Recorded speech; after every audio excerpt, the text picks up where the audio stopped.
Bismillahirrahmanirrahim. Qala al-musannif rahimahullahu ta'ala wa adama naf'atihi wa bi ulumihi wa bi barakatihi wa bikum fid darin amin. Bismillahirrahmanirrahim. Wal maqalatu as-sabiqatu wal syurut Sa'd bin Hilal rahimahullahu ta'ala. Innal abda idza intaba minallahi ta'ala alaihi bi arbaihi salih. Di makalah yang ke-27 hadirin sekalian, alhamdulillah kita jamaah hadirin sekalian rahmati Allah Subhanahu wa taala. Ini ada sebuah makalah, kita masih di kajian kitab Nasaihul Ibad yang dikarang oleh Al-Imam Nawawi Al-Bantahi. Makalah yang ke-27 dari Sa'd bin Hilal rahimahullahu ta'ala. Innal abda idza annaba, sungguh hamba ini kalau udah berdosa gitu. Berdosa di sini sorada dambin, artinya dia punya dosa begitu. Minallahi ta'ala, dosanya kepada Allah, bukan dosanya kepada manusia, kepada makhluk yang lain, dosanya kepada Allah gitu. Nah di sini alaihi bi arba'i hisalin, di atas Allah dia berdosa. Apa yang telah Allah berikan nikmat kepada hamba itu, ini ada 4 hal, 4 perkara gitu. Apa yang pertama? Yang pertama adalah la yahjubu anhu rizqu. Artinya Allah enggak ngalangin rezeki hamba Allah kalau memang hamba Allah itu berdosa begitu. Tetap aja ngalir tuh rezekinya, walau dia itu dosa sama Allah. Barangkali dosa sama Allah tinggalin sholat gitu ya, atau juga nanti dia dosa sama Allah ninggalin yang patuh-patuh, atau juga barangkali dia dosa sama Allah ini melanggar perintah Allah Subhanahu wa ta'ala. Dia langgar perintah Allah ya, kita makan yang haram atau kita ngambil yang bukan hak kita gitu. Nah ini ketika ada hamba Allah seperti ini rezekinya tetap Allah gak halangin, terus Allah cucurin kepada dia gitu. Itu yang pertama. Begitu rahmannya Allah, artinya Allah itu sangat maha pemurah, maha pengasih. Allah itu dia gak mandang itu orang muslim kek atau non muslim, tetap aja Allah kasih ulurkan rezekinya. Rezeki kan banyak ya, ada sehat, ada berupa uang, istri sehat, anak sehat, gitu banyak. Kita bisa ngaji, ini rezeki dari Allah. Berapa banyak orang ya barangkali dia terhalang, nggak bisa hadir di majelis ilmu ini. Gitu. Itu rezeki dari Allah Subhanahu wa ta'ala. Gitu. Ya. Yang kedua adalah wala yahjubu anhu sihah. Allah enggak halangin sehatnya, tetap dia Allah kasih sehatnya. Kadang-kadang kita lihat tuh, orang yang setiap hariannya ya kita lihat dengan mata kepala kita, artinya banyak ninggalin yang fardu dah. Kerjaannya juga kalau kita lihat masih banyak yang syubhat, yang gak jelas halal haramnya gitu ya. Nah ini tetap Allah enggak halangin nikmat kesehatan yang Allah berikan kepada dia, tetap dia sehat. Kadang-kadang kita kalau melihat orang yang kayak gitu tuh ya, yang kehidupannya banyak menyimpang dari agama, dia sehat aja tuh. Bahkan orang ngarepin sebagian nggak ada gitu kan, tapi tetap sehat gitu ya. Nah inilah bahwa Allah Subhanahu wa Ta'ala, rahmannya Allah enggak mandang itu siapa, tapi tetap Allah berikan dia sehat, gitu. Enggak terhalang kesehatan. Tapi justru orang yang kita lihat taat, tapi dia justru banyak penyakitnya, bahkan barangkali usianya pendek, gitu. Ya. Itulah rahmatnya Allah Subhanahu wa Ta'ala. Kemudian yang ketiga, wala yadharu alaihim bal yasturuhum, gitu. Bahkan di sini yang ketiga, Allah enggak nampakin dosanya. Kalau kita dosa sama Allah, enggak langsung Allah kontakin dosanya. Sanksinya enggak Allah langsung kontakin, buktiin begitu. Coba kalau dibuktiin. Kalau kita dosa sama Allah tinggalin sholat, umpama begitu, langsung aja Allah kasih tuh azab, siksaan sama dia. Barangkali berupa apa namanya, kayak orang kepukul gitu, jadi benjol gitu. Ya, nah itu kalau begitu mungkin orang semuanya pada sholat kan, gitu. Kalau langsung Allah berikan sanksi azab gitu kan ya. Tapi kan Allah nggak kayak gitu, rahmannya Allah gitu. Nanti Allah tempo di akhirat ketika kita melanggar sama Allah gitu, nggak langsung Allah kontanin dosanya. Bahkan Allah tadi yasturuh, Allah tutup tuh dosanya, nggak kelihatan. Coba kalau kita dosa kita Allah buka tuh, ya jangan lagi manusia, lalang juga orang tembok untuk kita gitu. Ya, itu yang ketiga tuh. Jadi kalau ada hamba Allah ngelakuin dosa, itu Allah nggak halangin rezekinya, Allah nggak halangin kesehatannya, Allah nggak nampakin dosanya. Orang nggak tahu dia melakukan dosa apa enggak, gitu. Umpama dia puasa Ramadan kemarin, nggak ada orang udah minum aja makan di warteg, begitu, nggak ada yang lihat, gitu. Ya, itu Allah menampakin tuh dosanya, gitu. Kemudian yang keempat, wala yu'aqibuhu ajilan, dan juga Allah siksa cepat-cepat, gitu. Beda sama kita di dunia. Kalau kita bisa mencuri, kita korupsi, kita ngambil hak yang bukan hak kita, ya barangkali ketahuan, itu kan langsung dipenjarain, langsung disanksi, gitu kan. Beda dengan hukum di dunia, langsung disegerain kalau orang melanggar aturan. Kita lewatin lampu merah, langsung tilang polisi, gitu. Tapi ketika ada hamba Allah, dia melanggar perintah Allah, itu akan langsung Allah siksa cepat-cepat, enggak. Entar Allah tunda, Allah tempo, begitu. Makanya kalau berani ngelakuin apa, melanggar perintah Allah, orang enggak cepat-cepat dosanya, gitu. Makanya banyak orang yang terus-menerus mengulangi pelanggaran Allah, umpama korupsi, dia tahu itu haram, diulangi lagi. Periode ini ada lagi yang korupsi, periode berikutnya ada lagi yang korupsi, begitu. Itu enggak jerak-jerak, padahal sanksinya udah jelas, begitu. Nah ini yang keempat, hadirin sekalian, enggak Allah cepetin siksaannya ketika dia dosa sama Allah. Kalau dosa sama manusia, sama manusia, itu langsung ya, ketika manusia itu dizolimi atau diambil haknya, langsung dilaporkan kepada pihak yang berwajib, langsung dia masuk pesantren, gitu, penjara langsung. Bal yuhiluhu, bahkan oleh tempo utang kita rasain tuh, wa anna adzabal qabri haqqun, bahwasanya azab kubur itu ada tuh, begitu. Kita kan kalau baca talqin tuh, kalau kamu meninggal dunia selesai kuburin, kita talqin itu, wa anna adzabal qabri haqqun, bahwa azab kubur itu ada, wa anna na'imahu haqqun, bahwa nikmat kubur itu ada, begitu.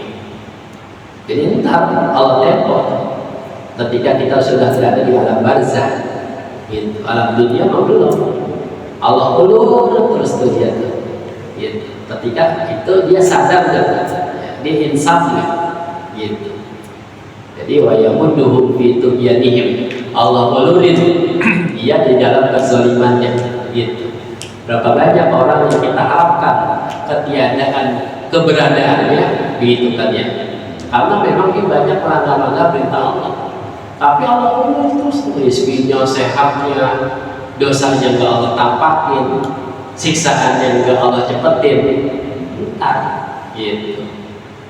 Bahkan juga wala yuhmiluhu, enggak Allah abain itu aja, enggak, entar ada ya, walaupun di tembok, di pending ya, entar ada ya siksaannya gitu kan ya. Itu artinya apa?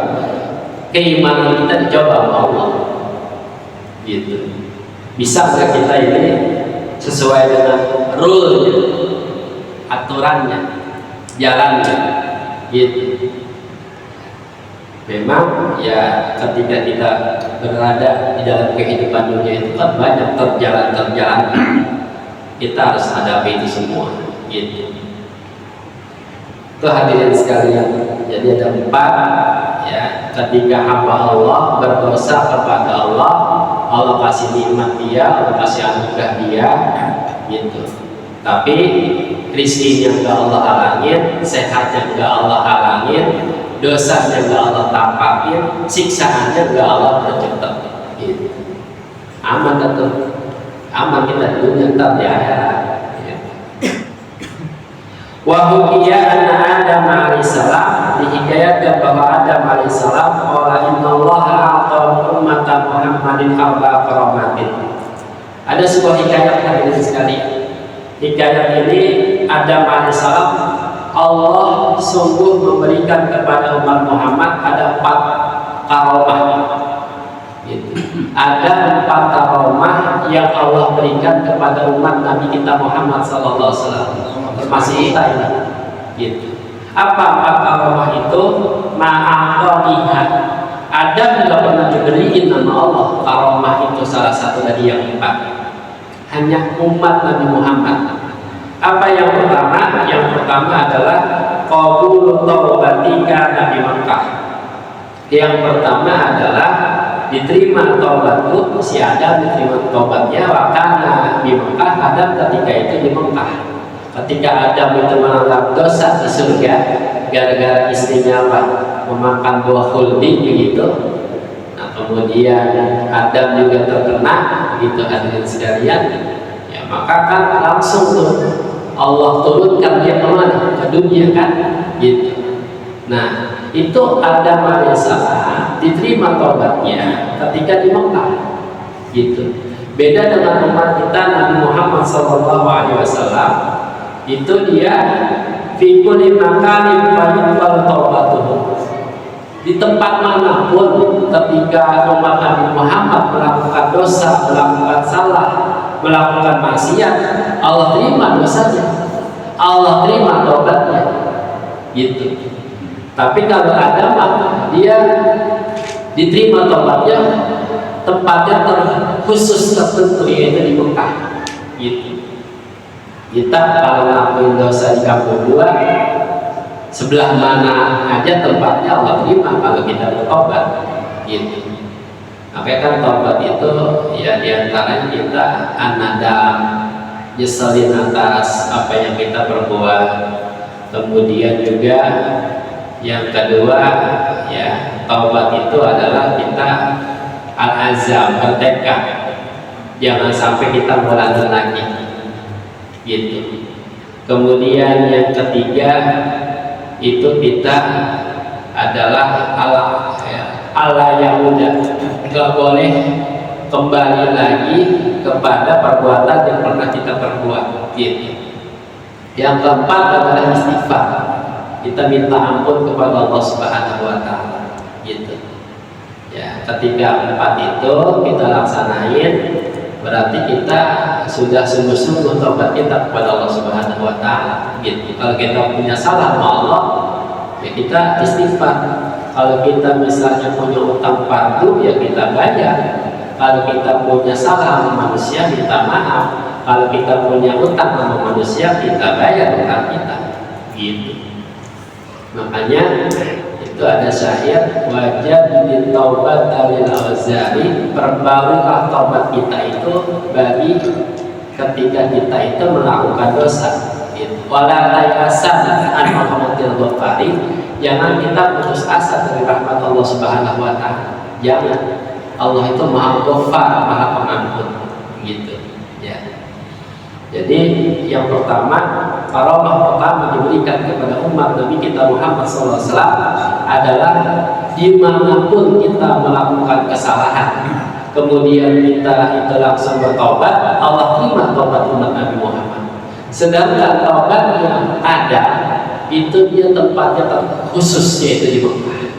Selain itu, kalau ada mau tobat nggak diterima sama Allah, gitu. Itu yang pertama. Yang kedua adalah inni kuntu labisan. Saya dulu kata ada berpakaian. Falamma asaitu, tatkala saya bermaksiat sama Allah, kata Adam, ja'alani uryana. Allah jadikan langsung dia telanjang. Tuh, ditelanjangin sama Allah, gitu. Jadi ketahuan kalau si Adam ngelakuin dosa, itu nanti saksinya langsung kontak. Allah telanjangin dia kalau pakai pakaian. Coba kalau kita misalnya kayak gitu, kayak Adam, ya tadi subuh ngelakuin sholat subuh, langsung tiba-tiba pakaiannya nggak ada gitu, telanjang. Oh, berarti dia lagi ngelakuin dosa sama Allah. Tapi kan umat Nabi Muhammad nggak kayak gitu Allah perlakukan, gitu. Jadi kalau Adam memang langsung kontak ketika dia maksiat sama Allah, langsung Allah telanjangin dia, gitu. Tapi kan umat Nabi Muhammad nggak kayak gitu. Ketika kita ngelakuin misalnya ya perbuatan baik itu barangkali mencuri atau berzina atau dan lain-lain sebagainya, itu nggak langsung Allah telanjangin kita, gitu. Itulah karamahnya tuh umat Nabi Muhammad SAW. Yang ketiga, hadirin sekalian, lama asaitu farraqa baini wa baina imraati. Tatkala Adam itu maksiat sama Allah, Allah pisahin antara Adam sama istrinya Hawa. Adam mau mana, Hawa mau mana, begitu. Tuh langsung kontak, gitu. Coba kalau kita diperlakukan seperti Adam, kalau kita melakukan dosa, kita sama bini kita dicerai sama Allah. Wah, dia kalau lagi cerai berarti itu tanda dia itu lagi ngelakuin dosa sama Allah tuh, gitu. Gak akan enggak, gitu. Kemudian hadirin sekalian, yang keempat adalah inni asaitu fil jannah. Ketika Adam itu tadi melanggar memakan buah di surga, fa akhrajani, Allah keluarin saya, kata Adam. Tapi umat Nabi Muhammad SAW dia enggak dikeluarin dari surga, bahkan dia bisa masuk surga idza tabu, apabila mereka bertobat, begitu. Jadi ada 4 karamah umat kita, umat Nabi kita Muhammad SAW. Yang pertama adalah diterimanya taubat Adam, tapi di tempat yang tertentu. Sedangkan umat Muhammad ketika dia melakukan dosa atau maksiat, kapanpun dan dimanapun tempatnya Allah terima, gitu. Yang kedua adalah itu, sedangkan Adam yang kedua, ketika Adam itu melakukan maksiat, dia keadaan yang berpakaian, begitu. Ketika dia melakukan maksiat, langsung otomatis Allah panjang itu ada. Beda dengan umat Nabi Muhammad, gitu. Yang ketiga adalah ketika si Adam itu melakukan maksiat, dosa sama Allah, Allah bikin cerai dia sama bininya, pisahin sama bininya. Yang kelima, ketika Adam itu maksiat di surga, Allah turunin ke dunia. Tapi umat Nabi Muhammad mau enggak, gitu. Itulah 4 karamah yang diberikan Allah kepada kita sebagai umat Nabi kita Muhammad SAW. Gitu. Barangkali jamaah ada yang ingin disampaikan ya tentang berkaitan tema kita, ya ada 4 hal yang Allah enggak halami ketika kita itu melakukan dosa. rizki, sehat, dosanya gak dinampakin, siksaannya gak dipercepat. Ada juga 4 karomah umat Nabi Muhammad. Yang pertama, kalau umat Nabi Muhammad melakukan dosa dimanapun tempatnya, dia melakukan taubat Allah terima. Yang kedua, umat Nabi Muhammad ketika dia dosa itu pakaiannya dari keranjangnya, beda sama Adam. Yang ketiga, umat Nabi Muhammad karomahnya kalau dia melakukan dosa sama Allah ceraiin dia sama bininya. Yang kelima, yang keempat, kalau umat Nabi Muhammad melakukan dosa itu enggak Allah keluarin dari surga, bahkan itu ya Allah masukin ke surga apabila umat Nabi Muhammad itu bertobat.